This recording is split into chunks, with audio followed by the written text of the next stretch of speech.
Welcome, guys. My name is Melissa, and this is Streetsmarts and Bad Decisions, where survival is the curriculum and streets are the classroom.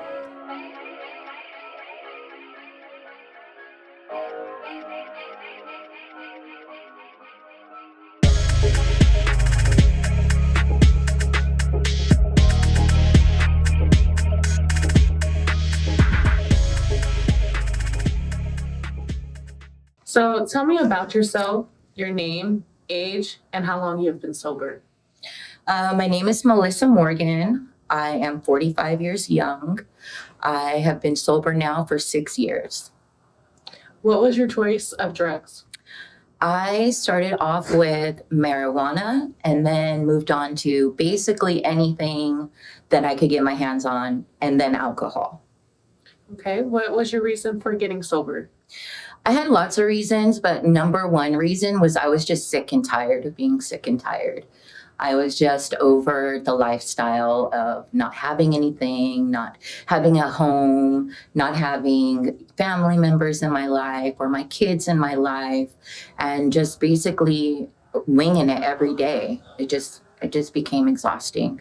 So what were some of the hardest moments or obstacles you had to overcome in sobriety from your past to now?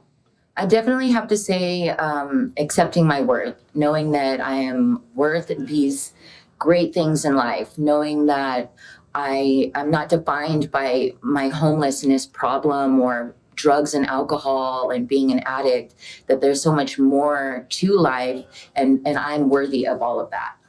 Yeah, and that was one of your hardest moments, huh? Understanding your worth. Yes, it still is an issue. It still is something that I work on every single day.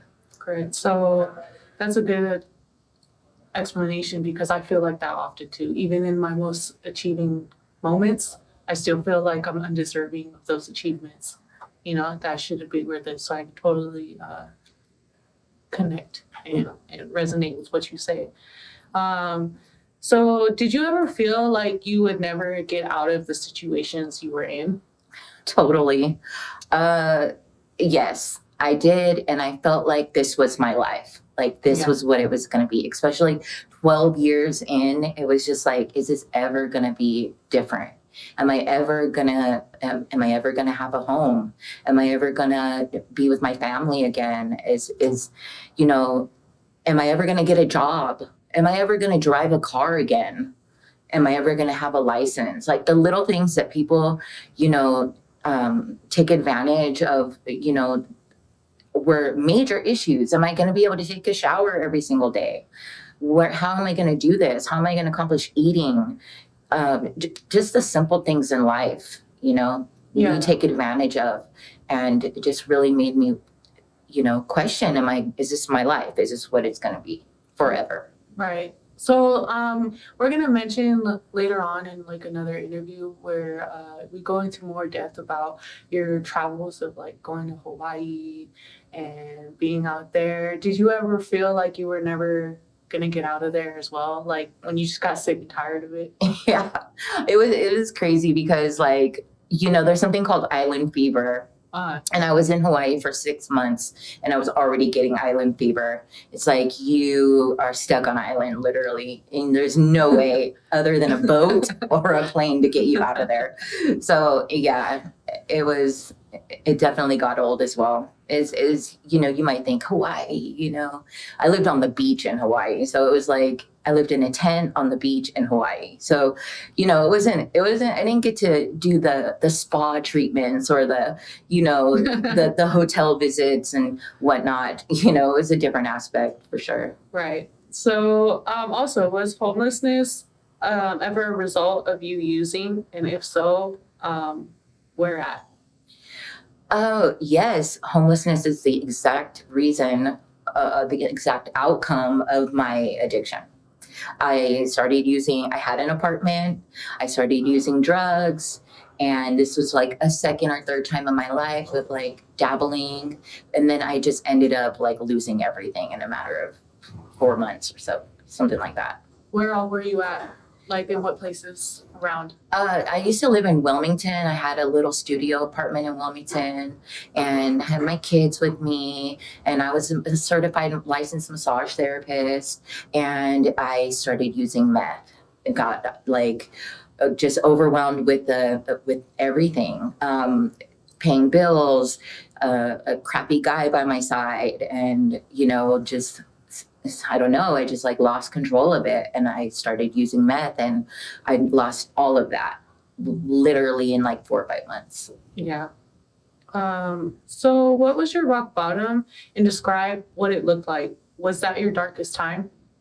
Oh, there's lots of rock bottoms. There's a lot of layers to this homelessness and rock bottom situation here because it's like if you think about it, there's a lot of things that people wouldn't dare to do that aren't homeless. You wouldn't dare like walk into a store and just like boost off shelves like stuff to take a shower, clothes, shoes, just crap. Basically, I would boost makeup, which is like stealing from stores. Like I would steal makeup just to like feel pretty, be able to do my makeup on a daily. And like, I would never do that now. I would never go to a park and in Hawaii, I would shower at this park that had like a shower for the surfers, right? To clean off themselves and their boards and stuff. And I would shower in my bikini there in front of everybody, like out in the open. And like, I would never do that. I would never do that now. There's like a lot of rock bottoms, I would never be living in the tunnels in Vegas and be hanging out down there because that's a whole nother story. But yeah, I've been down there as well and it's scary as hell. So was that part of like your darkest time? Yes. Vegas was the darkest. Yes, absolutely. That place, the whole vibe there is just like bad, Shifted. Yeah. It's totally shifted. Not like out here. It's a lot of different. It's Sin City for real. Yeah. And it's like crazy because it's out here, it's more like politics and stuff. You got a lot of people from different areas and out there I'm sure you do too, but it's like everybody's kind of just there. And it's a melting pot. It's a melting pot. Yeah. Okay, so who did you have as a support group to help you in becoming sober? Definitely my sister. My sister gave me the step. Like I would always say, like, I just need one step to stand on, like a stable step to stand on, and I got it from there. And we had been through our things in our relationship, and she gave me another chance, and I ran with it. And when I ran with it, man, let me tell you, I ran. And here you are sitting next to my daughter. You know what I mean? Like living proof that, that I ran with it. I just bought my brand new car. I've been at my job for 6 years. I've held on to a job for 6 years, which is even when I was a massage therapist, I didn't work that long. You know what I mean? So like she was my support system for sure. That's awesome to hear. And then how long had you been using before getting sober, and who played the biggest influence in your increase of use? Well, let me just say, like, okay, my increase of use was definitely solely me, like my desire to just keep on getting high or keep on getting drunk. But, you get into these relationships with per se, like a guy, Yes. and then they're like buying you drugs or buying you alcohol and not a part of the solution at all. So, I would say it's it's on me. But at the same time, I had people around me that were all about just getting high. So when you hang out with those kind of people, you're just going to want to get high. Yeah. Totally. So how long were you using even before getting sober? I was using on and off for like 12 years. Okay. Yeah. That's quite a bit of time. So were there people like family or friends or anybody else who didn't have faith in you or ever challenged you in your decision for becoming sober? Everyone challenged my decision for becoming sober because I would like get sober for 5 months and then relapse. And then same thing, get sober. It was always 5 months for some reason. I would get sober for 5 months and then I would relapse. And like, they'd start to have that faith in me, that little bit of trust in me. And like, bam, I would destroy it. Like just self-sabotage completely, Right. And so, yeah, that got old with people real quick. And they just started, you got to show me, you got to show me. And they weren't worried about what I was saying anymore, that I was gonna get sober, that I wanted to get sober, I was gonna go to rehab. None of those things mattered anymore. And like I said, even with showing them, it took a while. It took a while. You have to make amends to all your bridges. Right, exactly. That you destroyed. Yeah. So were there any resources for you when you were homeless to help get you off the street and into a safe place? I mean, there was like, there's certain resources, but at the same time, like if you think about it, like, okay, you go to AA, right? Or you go to rehab, and then you're in the rehab for 30 days and then they release you, and then you don't have nowhere to live. So what happens? You go to the rehab for 30 days, you get out and you're back to square one again. Or even like, I mean, I've been in multiple rehabs and it was the same situation. So unless you have like a sober living to come out of or to go to, you can do that. But then even then it's like you only have a specific amount of time to be a part of this sober living, Yeah. And then you got to move on to your own house, your own place, which for some people it's like pretty far-fetched. So and then I feel like other agencies and stuff like that, it's like, yes, they have them, but there's no room. Right. Or yes, we have this housing program, right? But it's full, or the list is no longer, it's not open, or so whatever, Do you want to like kind of give a brief description of like your perspective on shelters? Like, I would have to say, like, any homeless person that I was around would rather be on the street than in a shelter. and why is that? There's just a lot of either drug use in there, stealing from each other, beating each other up. There's a lot of violence in shelters. It's not all it's cracked up to be. It really isn't. And so people just would rather keep their freedom and be out on the street. Yeah, I get that too. Also, so another question is, in your addiction, what were some personality traits or even some characteristics you suffered with the most as a result of drug addiction, like boosting, or like as far as your character development, like how did it hinge it? It definitely the trauma of everything that I've been through is still things that I'm working through today, right? So, I was a scandalous person, I was a scandalous person and did things that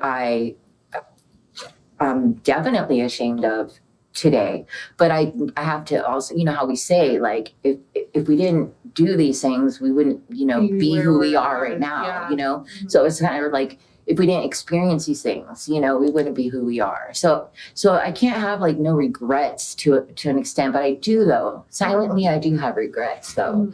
And so, certain characteristics, yeah, like you said, boosting from stores, stealing from other people. Like I would steal from fellow drug addicts. Like we would all steal from each other.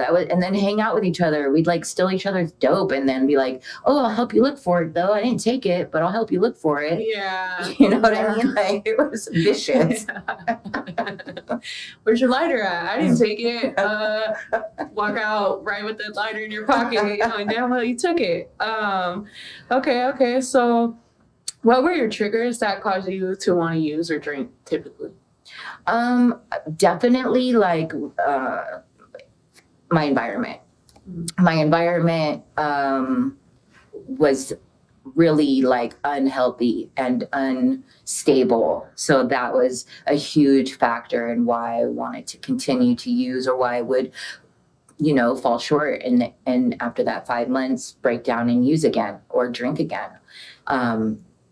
again, back to like, I can't blame somebody, but like relationships that you get in take effect. And like if you're in a narcissistic relationship with somebody that, for an addict, that's a very sensitive topic, and it will definitely be something that will make you want to use or make you want to drink, It's just like too much. Because the manipulation is just too much. Yeah. It's just too much. And you're like, I'm too out of mind to even think right. So, but you're like, at the same time, you're like, I know you're playing with me. I know you're just saying things, playing games with me, So I can see where it's overwhelming. And the thing is too, is like that self-worth thing, self-worth. True. It's like you're so in a habit of having a habit, a drug habit. It's like habitual, it's definitely, that's why it's drug habit, and you just can't picture your day without it. It's like, who are you going to be without it? It's scary. It's scary to Men to can think. be like that too, though. Yeah. Who are you going to be without this person? Like, I at least for me personally, Right. It was like that. It was like, I couldn't go a day without wondering what they were doing or like who they were with. And Factual. it's like that habit, that addiction of it in men and in drugs. Right. So it just sucked either way, Yeah. Yeah. And you're just like in a relationship with somebody who is a fellow drug addict and your mate, and your whole system of like your guys' relationship is revolved around getting high. Yeah. Mm-hmm. Totally. So, how has your overall relationships with partners, friends, and family changed from your addiction to sobriety, and how do you cope in triggering moments with them? Well, I left that one guy in the dirt, first of all. So that was great. And then that was a new beginning right there alone. And my relationships with family members have definitely grown just from like building trust. And then when there are certain issues that occur, like triggering moments, I notice like in myself that I'm a lot less angry. I'm a lot less like ready to trip on somebody. Like I keep it kind of inside myself. I don't know if that would be the right way to explain it, but but not unhealthy though. You know what I'm saying? Okay. Like I would just say, pick your battles. Right, you know what I mean? right, I know how to pick my battles now. Like not everything is worth blowing up over, and I've learned that. The hard way. And so like, do I want to just throw this relationship away over my new little thing that triggered me, or do I need to really work on myself and figure out how to work through these triggers? Right. Yeah. And that's where therapy came in. Mm-hmm. That's good. So therapy is like your outsource for healthy balance, right? Yes. What is in your will, what is your will in making this podcast, and what impact do you think you could make on people who have been in similar situations and who still suffer today? My will for this podcast is to just shed information, just to enlighten people on these circumstances, and like also just display like this. You could do this if you want to. You can get sober if you want to. That I did it. If I could do it, there's that that cliche saying like, if I could do it, you could do it. No, but for real, like if I could do this and where I was at, people can if they really want to. And I just want to show that. And I just want to be here to, explain myself, tell my story as well, and allow other people to tell their stories, feel comfortable enough to tell their story. Because I know that there's got to be a lot of people out there that want to, that really want to say and what they've survived, what they're going through, what their dreams and hopes and aspirations are, and I want to give an opportunity to shed light on that. Right. I think that's beautiful. Yeah. Yeah. All right. And that concludes this. Thank you so much. Thank you.